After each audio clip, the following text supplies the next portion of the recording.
Hello दोस्तों, मैं जय मोहरा स्वागत करता हूं आपका आपके ही यूट्यूब चैनल एजी स्टडी क्लासेस में। आज हम सीखने वाले हैं कार्बोहाइड्रेट के प्रकार। इस टॉपिक से कोई भी एग्जाम हो, वनडे का अगर आप कंपटीशन एग्जाम दे रहे हैं और आपके स्कूल लाइफ में भी, यहाँ से बहुत ही महत्वपूर्ण प्रश्न पूछे जाते हैं और प्रश्न इस तरीके से पूछता है कि मैक्सिमम लोग आंसर गलत करके आ जाते हैं। तो आज हम कंप्लीट एक टॉपिक पढ़ने वाले हैं जिसको पढ़ने के बाद इससे रिलेटेड क्वेश्चन आपके एग्जाम में आए तो गलत नहीं होगा। तो चलिए देखते हैं कार्बोहाइड्रेट्स के प्रकार। तो कार्बोहाइड्रेट के हमें प्रकार देखना है। तो कार्बोहाइड्रेट बेसिकली 3 प्रकार का होता है। कार्बोहाइड्रेट बेसिकली कितने प्रकार का होता है? 3 प्रकार का। पहला होता है मोनोसैकेराइड, मोनोसैकेराइड्स। दूसरा होता है डाइसैकेराइड्स, डाइसैकेराइड्स। और तीसरा होता है पॉलीसैकेराइड्स,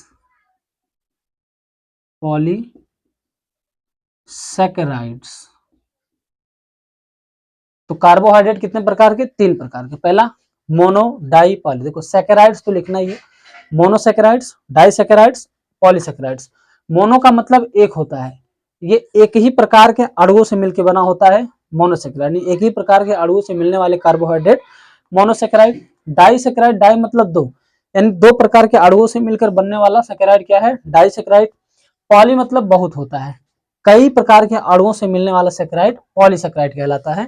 तो मोनोसैकेराइड में सिंगल रहता है, डाइसैकेराइड में डबल अणु और पॉलीसैकेराइड में कई प्रकार के यानी 2 से अधिक। तो मोनोसैकेराइड, डाइसैकेराइड, पॉलीसैकेराइड। कार्बोहाइड्रेट के कितने प्रकार? 3, मोनोसैकेराइड, डाइसैकेराइड, पॉलीसैकेराइड। अब हम देखते हैं पहला मोनोसैकेराइड्स। मोनोसैकेराइड्स कितने प्रकार के होते हैं? तो देखिए मोनोसैकेराइड्स पहला होता है ग्लूकोज।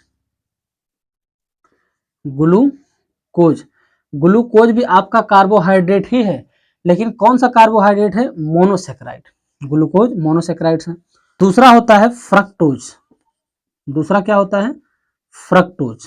ठीक, पहला है मोनोसैकेराइड, पहला मोनोसैकेराइड ग्लूकोज, दूसरा मोनोसैकेराइड फ्रक्टोज, तीसरा मोनोसैकेराइड होता है ग्लैक्टोज। ग्लैक्टोज। ठीक, तो कार्बोहाइड्रेट में भी 3 प्रकार के, मोनोसैकेराइड, डाइसैकेराइड, पॉलीसैकेराइड। और उसमें से मोनोसैकेराइड भी 3 होते हैं। कौन कौन से? Glucose, fructose, galactose. ये तीनों क्या है? मोनोसैकेराइड। इन तीनों का फार्मूला, ग्लूकोज, फ्रक्टोज, ग्लैक्टोज, इन तीनों का फार्मूला C6H12O6 ही होता है। तीनों का फार्मूला C6H12O6। ग्लूकोज का भी यही फार्मूला, फ्रक्टोज का भी यही फार्मूला, ग्लैक्टोज का भी यही फार्मूला। अब आप कहेंगे सर तीनों नाम अलग अलग है, फार्मूले कैसे हो सकते हैं? देखिए फार्मूला सेम है, लेकिन इनकी जो बॉन्डिंग है ना कार्बन की, उनका स्ट्रक्चर अलग है। कोई किसी प्रकार से जुड़ा, कोई किसी प्रकार से जुड़ा है, तो जुड़ाव इनका अलग अलग प्रकार से है, इसीलिए नाम इनका अलग अलग है, लेकिन फार्मूला इनका एक ही है। तो ग्लूकोज, फ्रक्टोज और ग्लैक्टोज। अब हम चलते हैं दूसरा डाइसैकेराइड। डाइसैकेराइड जो होता है ये भी 3 प्रकार का होता है। डाइसैकेराइड भी 3 प्रकार का, एक होता है सुक्रोज, सुक्रोज, और दूसरा होता है लैक्टोज, लैक्टोज, तीसरा होता है माल्टोज, माल्टोज। तो डाइसैकेराइड 3 प्रकार के। डाइसैकेराइड कौन? सुक्रोज भी डाइसैकेराइड है, लैक्टोज भी डाइसैकेराइड है, माल्टोज भी डाइसैकेराइड है। खास बात यह है कि ये सुक्रोज, लैक्टोज, माल्टोज इन्हीं तीनों से मिलकर बना होता है। जैसे अगर हम सुक्रोज की बात करें तो ये हमारा बना होता है ग्लूकोज, ग्लूकोज प्लस फ्रक्टोज से। अगर हम ग्लूकोज और फ्रक्टोज को जोड़ देते हैं तो हमारा क्या बन जाता है? सुक्रोज बन जाता है।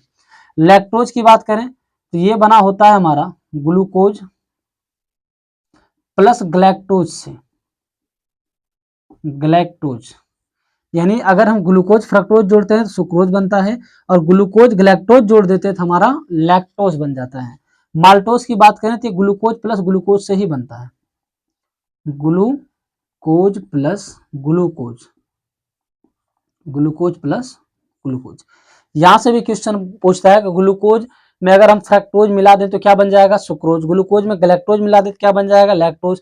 ग्लूकोज में ग्लूकोज मिला दें तो क्या बन जाएगा? माल्टोज। देखिए ये तीनों याद रखिए आप, इन तीनों को, ग्लूकोज, फ्रक्टोज, ग्लैक्टोज। ग्लूकोज का फ्रक्टोज में मिलाएंगे तो सुक्रोज, ग्लूकोज का ग्लैक्टोज में मिलाएंगे तो लैक्टोज, और ग्लूकोज में ग्लूकोज ही मिला देंगे तो हमारा क्या बन जाएगा? माल्टोज बन जाएगा। अब हम चलते हैं पॉलीसेकेराइड पे। पॉलीसेकेराइड में क्या होता है, 2 से अधिक होते हैं। पॉलीसेकेराइड में आपका आ जाता है एमाइलेज, एमाइलेज कहीं कहीं एमिलेज लिखा रहता है, एमाइलेज।